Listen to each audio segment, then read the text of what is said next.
Man, let's jump into the second half of the season. We got some stories. You talked about stories a little bit earlier, Eric.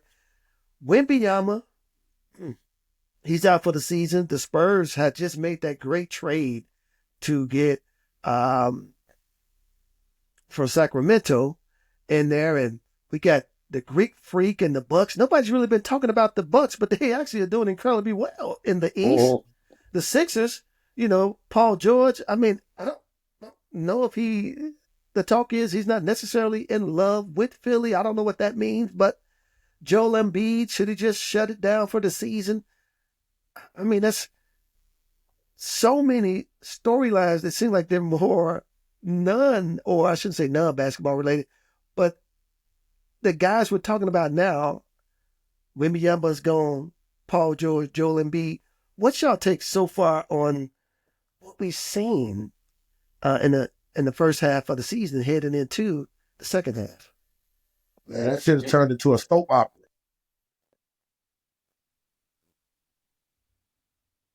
Boom. Turned into Arthur drops the mic, leaves the screen. Boom. Turned into a soap opera. I mean, that shit is crazy. All of what you just said. Joel Embiid out. This dude Wemby got a blood clot in his shoulder. What? You fucking kidding me? Like, the Cleveland Cavaliers is killing it. They on a collision course with the Celtics. I mean, Milwaukee Bucks, y'all gonna have to show what y'all made of to crack in there to say, hell no, it ain't gonna be no Cavs in the Celtics. We got something to say.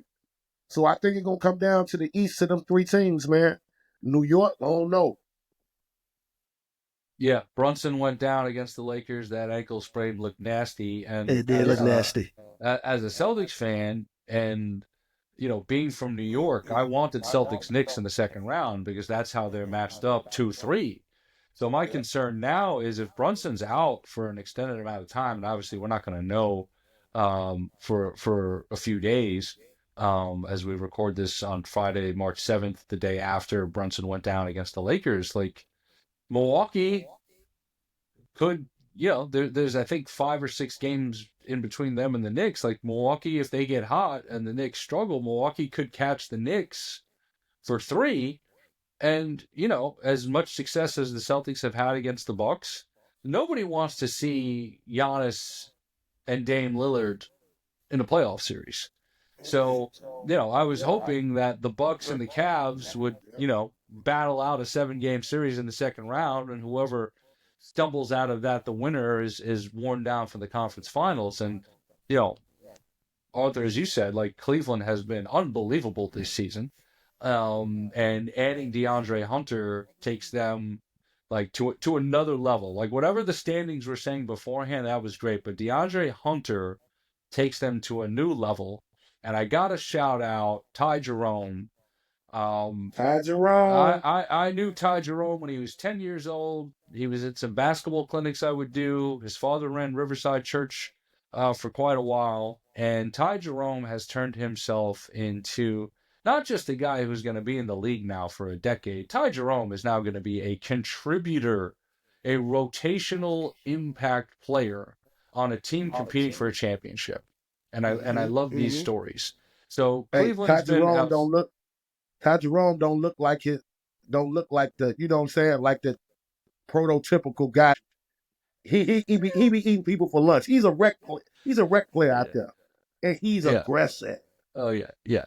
No, he's a dog. He gets after it for sure. And he gives Cleveland a really nice compliment behind Donovan and Darius in the backcourt. And something else that I wrote about. Don't forget our boy Matt Strus. Well, I was gonna say something I wrote about recently on cheap plug on Everything Basketball, which you can get on Substack. Please subscribe. Yes. Cleveland is one of those teams. Milwaukee's another. The Celtics are another. Dallas was trying to be it before, Davis went down, who can play two bigs effectively. Memphis does the same. So Evan Mobley and Jared Allen are a problem for people. But now you can put Mobley at the 5 with DeAndre Hunter at the 4, excuse me. Strus at the 3, who's been starting with Donovan and Darius Garland, and spread that floor out, and it's a nightmare for opponents. They are that much more versatile now because of this trade. And if you were going to point to one weak spot in their lineup, I've always been a Karis LeVert fan, but the matchup with the Celtics posed a serious matchup problem with Tatum and Brown. They didn't have the athletic wings to do so, and this is no shade on Dean Wade. This is no shade on Isaac Okoro. Obviously, Donovan Mitchell is 6'3". He's not matching up with Jaylen Brown and Jason Tatum in that way. He's just not big enough. Now you have a guy who can guard either of them because of his size, because of his ability. And I love the fact that they're actually not starting him, because what they're getting off the bench now with him and Ty Jerome and the rest of the crew is outstanding. So Philadelphia, as I pivot back to that, I had a hard time with thinking about the decision Paul George needed to make to leave LA, where he's from, to go to Philadelphia, which positionally felt like, oh, this is the perfect fit. You have the dynamic star in the making guard in Tyrese Maxey. You have Joel Embiid, who is, an MVP in 2023. And he's the veteran wing complement who doesn't have to carry the load of the season. But when you need 30, Paul George will give you 30. When you need that clutch shot, Paul George will give you that clutch shot. And come playoff time, Maxey, George, Embiid with Oubre and whoever else they're putting out there with them, that's a tough team. But this health thing with Embiid now is tragic for them. And for Paul George, that decision you made, and obviously the Clippers didn't want to give him, I believe the sticking point was they didn't want to give him that one more year. But you're moving into that new arena. You're one of the faces of LA basketball.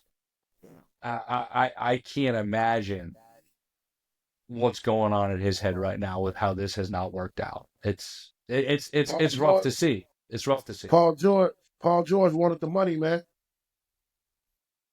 Paul George wanted the money, and like you said, you just painted the picture of what he was thinking in his mind. Oh, pairing with that young boy Embiid, not thinking that Embiid is going to be healthy. He's not thinking that. He's thinking he's going to be healthy. I'm going to go over there and we're going to go start playing and plug and play. And that shit has not happened. I mean, it is. I think they in the same boat as Dallas now. Shit. Speaking of surprises that you just brought up with Dallas, I want to throw a team out at both of you guys that, I can't believe the turnaround with this team, but we got to throw some love toward the Detroit Pistons, man. I mean, oh yeah. I'm just like, Cade Cunningham is quietly becoming, man, one of the best players. I mean, he should be all NBA on 1, 2, or 3 this year. The way that he is playing, the way that Detroit is playing. What's y'all take on this Detroit turnaround? Cade reminds me of Grant Hill. That's my take. Grant Hill was a problem in Detroit, man. Oh, I saw a clip recently of him him dunking on Zoe on that crossover and looking back at him, and man, we all know about Grant Hill. Yeah. All too well. Yeah. You're on a Grant Hill poster somewhere, Will? No, I ain't on the poster, but we kept meeting each other at basketball camps, and of course, his Duke Blue Devils, beat us in the Sweet 16. So we've had quite a few. He actually dunked on our center that year too, with that lean in. Man, he spanked him, man. Yeah, Grant Hill was different, man. It's certain guys that I say, man, I hate that we didn't get to see the best of them.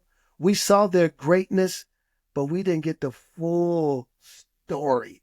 And they're still Hall of Famers. Like Grant Hill is one of those guys. Tracy McGrady is one of those guys. Like, I think Derrick Rose is one of those guys. Man, I wish we would have got the full total story of their career. But again, man, these Detroit Pistons. We talked about that on the D Rose episode, and Yeah. Penny Hardaway's on that list too.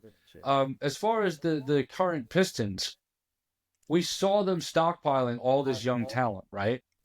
But the talent hadn't yet meshed, the talent yet hadn't matured, and the talent yet didn't have the right general leading them. And I'm really happy for Coach Bickerstaff, because Coach Bickerstaff did a good job in Cleveland. Now Kenny Atkinson is doing a fabulous job in Cleveland, right? Yeah. But for Coach Bickerstaff to leave that situation, go to Detroit and figure this out right away, I'm so happy to see it, because, again, it's a positive story that needs to be talked about, and it's not something that's clickbait. And Detroit has been starving for the Pistons to be back, and obviously the Lions have been really good the last couple of years, and I think Detroit sports fans justifiably thought the Lions were going to the Super Bowl this year, and their loss was really tough. So to have the Pistons, like, the Pistons are no longer a play-in team. The Pistons are a play-off team. Yes. And whoever they are going to see, because they'll probably stay in that 6th spot unless Indiana falls and they bump up to 5. But whoever they see in that first round, they are going to make life very difficult for whoever that is. And, in the West, obviously, we've had these young teams emerging with not identical blueprints, but everyone's trying to use that OKC blueprint, right? Houston's now using it. Obviously, Memphis 2 years ago and 3 years ago was the 2 seed as an up-and-coming young team. Indiana last year, really exciting and fun in their playoff series. Now Detroit's on that list. Now Detroit's an up-and-coming team that has a great future ahead of them. So I think it's a great story. Cade is obviously the star there, but there's a lot of good young players there. And how about Malik Beasley? I mean, Peyton Pritchard probably will win the 6th man, but Malik Beasley's name is on that list. He's been terrific for the Pistons this season. I think Bickerstaff, he comes from that DNA. I think it's his time. He's put in the do. He just put in. He didn't put in his time as being an assistant. He went to a head coach when he was in Cleveland, but Bickerstaff, we got to give big props to him, because I think he's been in a lot of locker rooms with a lot of veterans, and for him to impart whatever he has done, the 360 that damn team around that quick, he's got to be in the running for the Coach of the Year. Oh, absolutely. And Coach Bickerstaff comes from, obviously, a basketball family. His father was Bernie Bickerstaff, a great coach in the NBA for a long time. So it's a great story.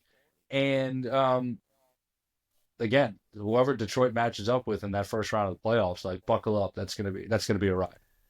I think that's the thing that hurts me about the league from just this perspective. I want to see more of these guys. Like, Agee will tell you, like, I love these young coming up teams. And it's interesting, you was laying out that formula. I actually think it started with your Celtics. They were stockpiling, all of the picks, and was getting the young guys in and say, hey, let's just build this thing in-house, and we'll add some different pieces to it to create, Can we laugh about this for a second? 2 things. Go ahead.